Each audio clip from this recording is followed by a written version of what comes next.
2024학년도 1학기 기말고사 생명과학원 정발고 내신 분석 리포트입니다. 정발고는 이번 시험 범위가 이제 큰 수축부터 혈액형까지였어요. 일반적인 부분이고요.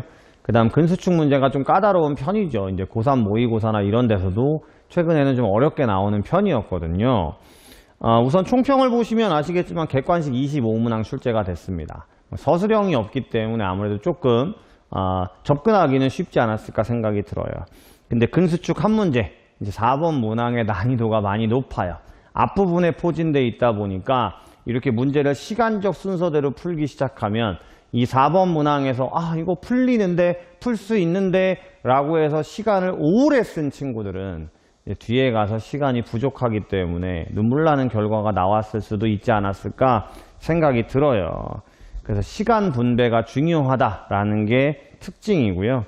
나머지 문제들 같은 경우는 난이도가 이제 기본적인 내신 문제 난이도였습니다. 고3 모의고사 수준의 문제도 있었지만 우리가 이번 시험 범위 자체가 이제 근수축, 혈액형 빼고는 이제 그래프 해석이나 자료 해석 문제가 많은 부분이잖아요. 그러다 보니까 이제 일반적으로 나오는 내신이나 모고 정도를 잘 개념 정리하셨다면 충분히 정리할 수 있지 않았을까.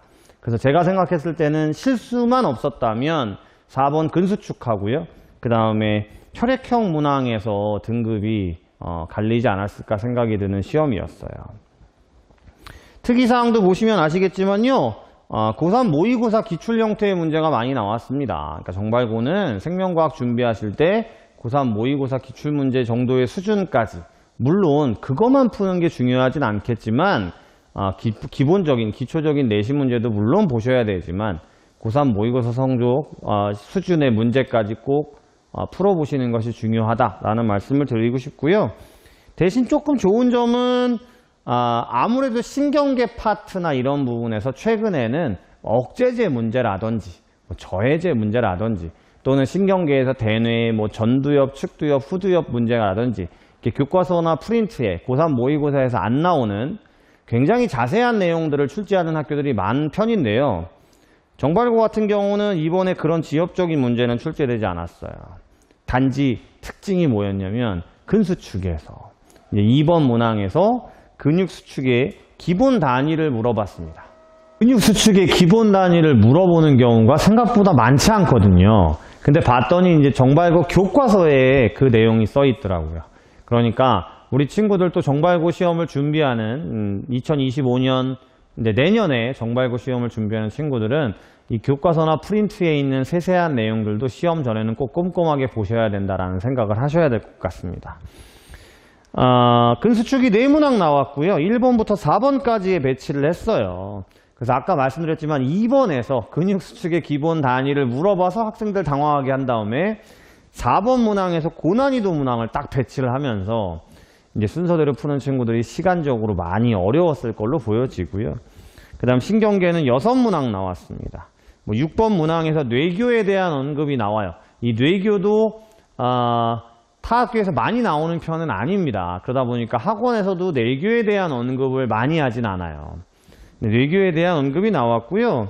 그 다음에 10번 문항에 파킨슨병이나 루게릭병 같은 신경계 질환 문제도 나왔습니다. 그러니까 좀 지엽적인 것도 나오긴 했어요만은, 근데 이제 원래 신경계 파트가 워낙 다른 지엽적인 게 많거든요. 아까 말씀드렸던 전두엽, 측두엽 같은 대뇌의 구조 문제나 교차나 이런 부분들이 많은데 이런 문항이 출제되지 않았기 때문에 우리 신경계 질환이나 이런 부분들은 당연히 알아야 되는 부분이고요. 뇌교 하나 정도만 언급이 되어 있던 상황이고요.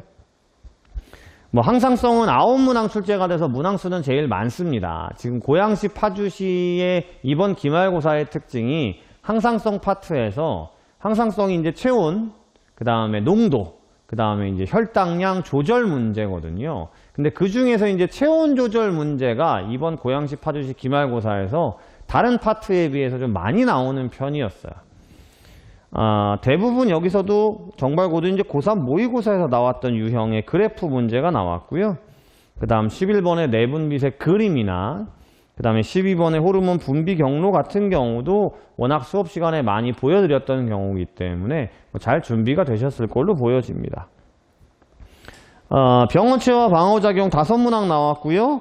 22번의 백신에 대한 문제 정도가 이제 몇몇 학교에서만 나오는 형태인데, 백신의 기본 개념 알고 있으면 크게 까다로운 편은 아니었고요. 가장 중요한 게 이제 혈액형 한 문항 나왔습니다만, 이 부분이 좀 까다로웠습니다. 그러니까 이제 앞부분에 근수축에서 시간이 부족했던 친구들은 아마 이 뒤에 있는 혈액형 문항은 또 손댈 시간이 없지 않았을까 생각이 들어서, 우리 이제 다음 시험을 준비하는 친구들 아니면 올해 2학기 중간고사도 이제 유전 부분이라는 어려운 부분이 들어가기 때문에 본인이 좀 시간이 오래 걸린다 생각이 드는 문제는 빨리 우선 냅두고 다른 문제들을 천천히 정리를 한 다음에 그 부분으로 돌아오는 것도 하나의 방법이지 않을까라는 걸 보여주는 시험이었습니다.